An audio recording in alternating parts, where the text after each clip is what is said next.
Good morning everyone, কেমন আছো তোমরা সবাই? আশা করি তোমরা সবাই খুব ভালো আছো আর আমিও ভালো আছি। তো এখন সকাল 9টা বাজে ঘড়িতে, আর আজকে হলো শুক্রবার।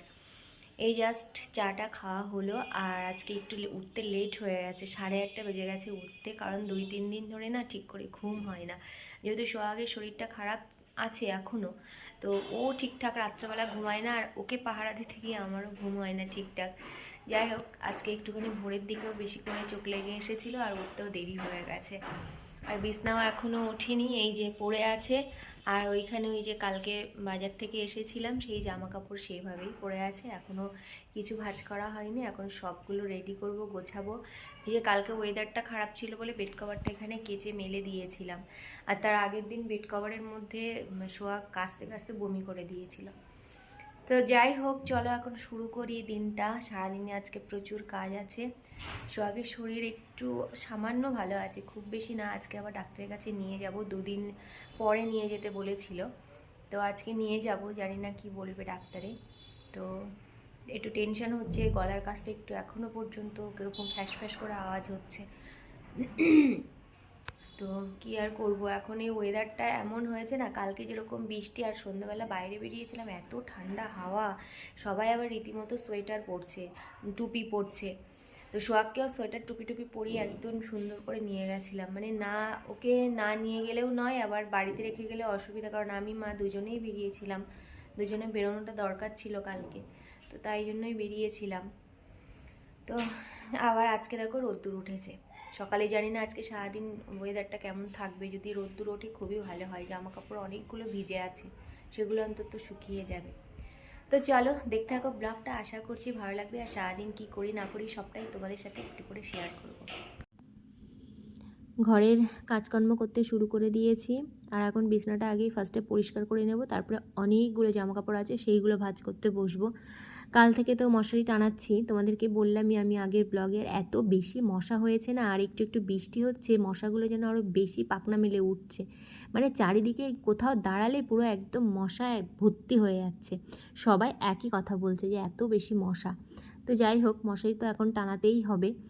আর মশারি না আমার রোজ রোজ ভাঁজ করতে একদমই ইচ্ছে করে না, তো গুটিয়ে একটা জায়গায় রেখে দিই, বিছনাতে রাখি না। আর বিছনাতে আমি বালিশ পর্যন্ত রাখি না, তো আজকে একটু রাখছি, কারণ সোহাগ আর গোগল এমন করে সারাক্ষণ বিছনার উপরে উঠে, মানে আমার প্রচণ্ড বিরক্ত লাগে। আর সারাদিন পরে না একটু শোয়ার জায়গাটা যদি ভালো না হয় খুব বিরক্ত লাগে, ওই জন্য আমি একটা জায়গায় গুটিয়ে রেখে দিই, যখন ঘুমাতে যাই তখন আবার নিয়ে যাই। তো এই করি। আর ওদের বারণ করলে ওরা শোনে না, ওই খাটের উপরেই সমস্ত কিছু ওদেরকে করতেই হবে, খাট আর সোফা। তো এই যে দেখো ঘুরে ঘুরে বেড়াচ্ছে, আর এখন তো ওর স্কুল নেই, এক্সামও শেষ হয়ে গেছে, এখন ছুটি চলছে। তো ওর খুব মজা, সারাদিন এটা সেটা করতেই আছে। আর কিছুদিন পরেই রেজাল্ট দেবে, আর নতুন সেশনও শুরু হয়ে যাবে। আর বেশি দেরি নেই, এবার থেকে ও শুরু হয়ে যাবে, মানে ডেতে স্কুল, এতদিন মর্নিংয়ে স্কুল হতো, আর এখন আবার ডে থেকে হবে। আর গরমটাও ভীষণই লাগবে বুঝতে পারছি, কিন্তু কিছু করার নেই, 7 ক্লাস থেকে ওদের ডেতে শুরু। এখন এতগুলো জামা কাপড় নিয়ে বসেছি ভাঁজ করতে, 2 দিন ধরে শুধু কেচেছি, ওয়েদার তো খারাপ ছিল, কোনোটাই শুকায়নি। তো এখন মোটামুটি একটু শুকিয়ে গেছে, একটু না ভালো মতোই শুকিয়ে গেছে। তো এখন দেখো সারা খাট বিছিয়ে নিয়ে বসেছি, এখন এই জামা কাপড়গুলো ফটাফট করে ভাঁজ করবো। তো চলো আর দেরি না করে ফটাফট করে ভাঁজ করে নিই। আজকে হবে মুসুরির ডালের বড়া, আর ডাল তো হয়েছে।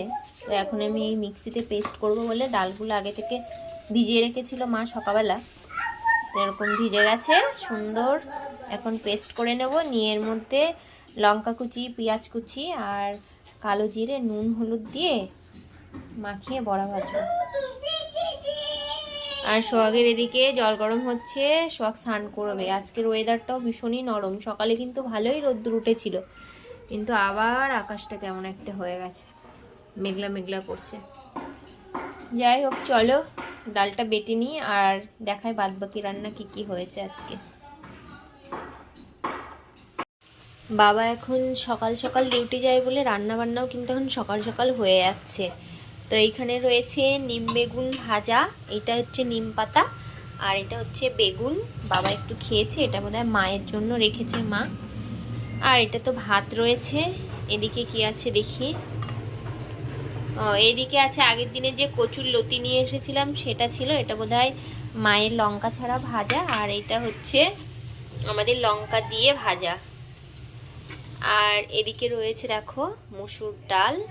আর এখন না সোয়াগের মানে সোয়াগ বড়া খেতে ভীষণ ভালোবাসছে, যে কোনো বড়া, সেটা কুমড়ো ফুল হোক মসুর ডাল হোক, একটু বড়া ভেজে দিলে বেশ ভালো মানে ভাতটা খেয়ে নেয় আর কি, খুব একটা ডিস্টার্ব করে না। তো তাই জন্য আরও তাড়াতাড়ি করে বড়াটা রেডি করছি, কারণ কি 12টা বেজে গেছে, ও এবার খাবে। তো মাকে স্নান করাতে নিয়ে যাচ্ছে, আমি তার মধ্যে বড়ার এই ব্যাটারটা রেডি করে নেব। তো তোমাদের সাথে কথা বলতে বলতে চলো এটা বেটে নিই। দেখো ডালটা আমার বাটা হয়ে গেছে, আর একটু গোটা গোটা করেই ডালটা বেটেছি, যাতে করে বড়াটা খুব মুচমুচে হয় আর খেতেও যাতে ভালো হয়। এই মুসুর ডালের বড়া আর পাতলা করে মুসুর ডাল থাকলে আমার মনে হয় মাছ মাংসকেও হার মানিয়ে দেবে, তৃপ্তি করে ভাত খাওয়া যায়। এখন দেখো নুনটা দিয়ে দিলাম পরিমাণের মতো, এবার তারপরে দিয়ে দেবো হলুদ গুঁড়ো আর কালো জিরে দিয়ে দেবো। এই যে কালো জিরে দিয়ে দিচ্ছে, এখন কালো জিরেটা শেষ হয়ে গেছে, আমার ঢালতে হবে আবার নতুন করে, অল্প একটু আছে, যেটুকু আছে হয়ে যাবে। এবার আমি ওর মধ্যে দেখো দিয়ে দিচ্ছি হলুদ গুঁড়ো, দিয়ে একটা ভালো করে সুন্দর করে মাখিয়ে নেবো। আর এইখানে দেখো পেঁয়াজ কুচি রেখেছি, পেঁয়াজ কুচিটাও দিয়ে দেবো, আর কাঁচা লঙ্কাটা পরে দেবো। কি খাবে তুমি, কি খাবে? বড়া? কিসের বড়া? বড়া খাবে? কোন গালে খাবে দেখাও তো। ওরে বাবা, তোমার স্নান করা হয়ে গেছে? আচ্ছা ঠিক আছে ঠিক আছে, আমি বড়া ভাজা রেডি করছি। তো সোয়াগ খাবে এইদিকে বড়া, আর এই যে দেখো আমি একদম রেডি করে নিয়েছি, শুধু লঙ্কাটা এখন দেইনি কারণ কি সোয়াগ খাবে, তো তার জন্য আগে কয়েকটা ভেজে নিয়ে পরে কাঁচা লঙ্কা কুচি দিয়ে দেবো। তো কড়াইও আমার এদিকে বসে গেছে, চলো তেল দিয়ে বড়াগুলো এবার ফ্রাই করি।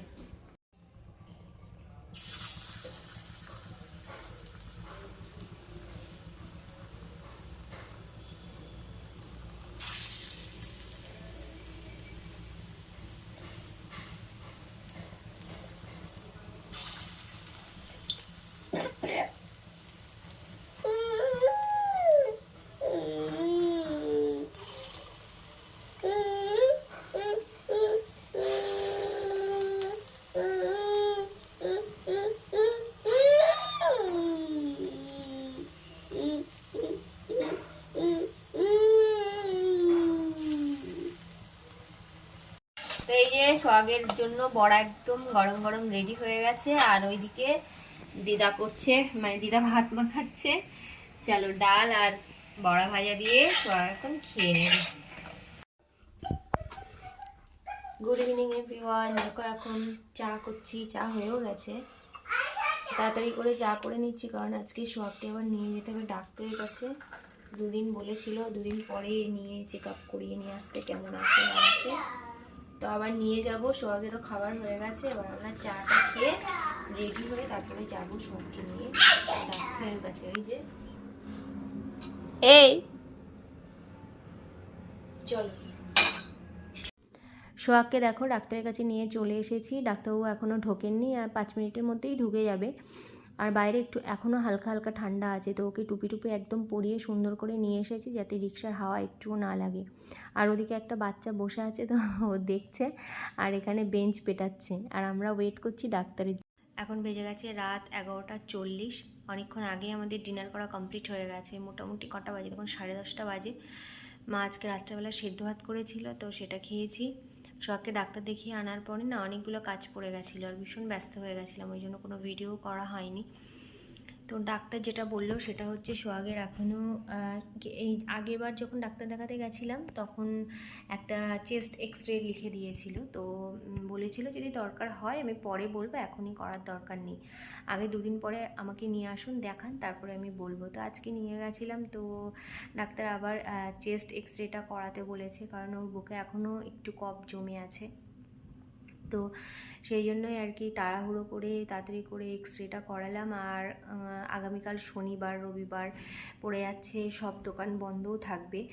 আর তাছাড়াও সোমবারেও দেখছি বন্ধ থাকবে, কারণ সোমবারে বোধহয় দোল পূর্ণিমা আছে, তো তার জন্য সবটাই বন্ধ থাকবে। তো তাড়াহুড়ো করে আর কি মানে এই 3-4 দিন বন্ধই থাকবে, তো তাড়াহুড়ো করে এক্স রেটা করানো হলো।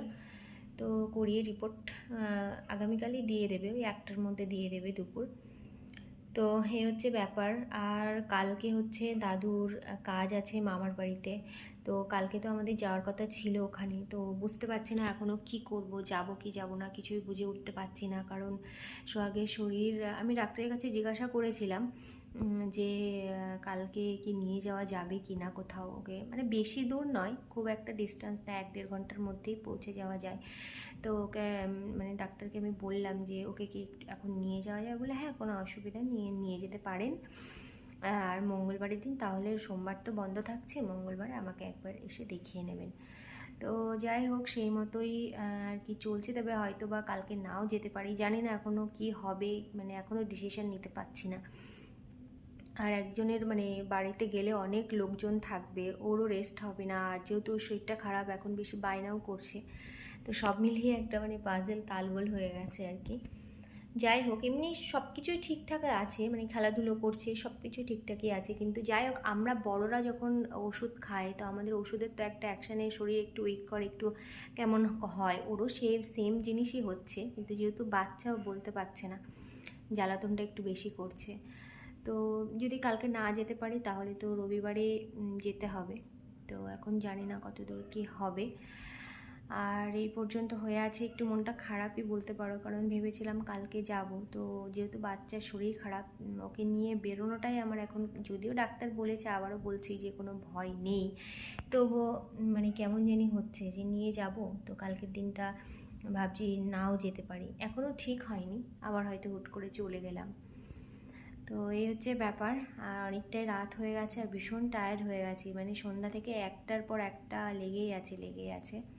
তো আজকের ভিডিওটা এই পর্যন্ত রাখছি, যদি ভালো লাগে অবশ্যই লাইক কমেন্ট শেয়ার করো, আর আমার চ্যানেলটাকে প্লিজ সাবস্ক্রাইব করো। দেখা হচ্ছে নতুন ভিডিওতে। Good night.